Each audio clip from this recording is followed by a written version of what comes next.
The new Battlefield title is already confirmed, and we know that it's coming to the gaming market in the second half of 2018. Seeing the recent moves on the EA side, meaning Battlefront 2 with its microtransactions, and the spectacular fail of the premium service in Battlefield 1 makes me wonder, what system will be implemented to the next Battlefield? And before you guys suggest that the best solution to all of this is just remove premium and microtransactions completely, well, I would agree, but that's not how the gaming industry works in 2017. Electronic Arts will try to get their money one way or another, and there is no doubts about that. This will happen, and we aren't able to prevent it. But after seeing how premium failed in Battlefield 1, I'm not really that certain if DICE will decide to go for it again. And it scares me a bit actually, because most players don't really think what will happen if there is no premium in the game. There are two sides to every single thing in life, and with premium, on one side we have customers who have to pay for the product, and on the other side we have developers or gaming studio in general, which has to deliver the content. And I will honestly admit that I like how the premium service works now. I pay 80% of the game price for about 250% of more content compared to the vanilla game. From the business point of view, it's a great deal. Now what will happen if there is no premium? If there is no premium, it essentially means that there will be no more content added to the game than what we will get with the vanilla. And I don't get why people still can't understand it. There is hundreds of people who are responsible for creating new DLCs and new content in general. And I might surprise you by saying this, but those guys need to be paid.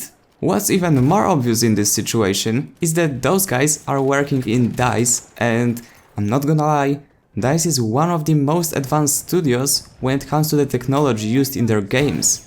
Which leads us to the conclusion that those people that work on those projects aren't some average teens working in Starbucks. Those are highly skilled experts that know how to do it.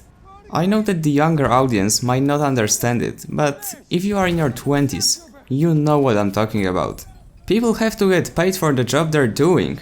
It's that simple. So if we take premium away, there is no way of paying those guys for the additional work that they put in while making DLCs. Other gaming studios like Ubisoft with the Rainbow Six Siege compensate the lack of premium pass with microtransactions. And while they also offer season passes to their customers, those have completely different policy than those that we see in Battlefield. Season pass owners in this game essentially get an early access to the new content, but every single player that has the basic game can also obtain it. So technically, it's not locked behind paywall as it is in Battlefield.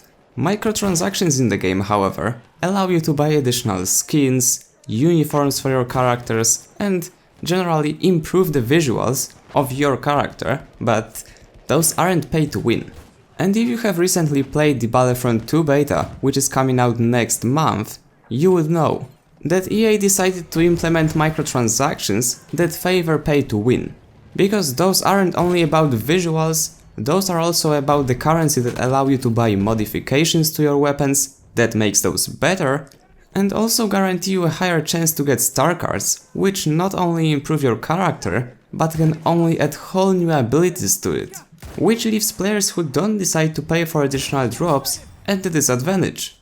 Which in my opinion is a terrible system to begin with. Because in this scenario, you don't know how much money you will have to spend to get all of those upgrades that are possible to get. There is no guarantee that if you pay the amount of money that you would normally pay for premium service, for the crates, that you will get all of the stuff from them. Because they're random. And if stuff like this is random, that means you can easily go up to $100 or even $200 and more. I've played a pay-to-win game once, guys, and I can honestly say I was spending about $30 a week on the items. I know that it might sound crazy, but I was young and stupid back then. However, I wasn't the one doing it consistently. All of us who were playing the game were doing the exact same thing.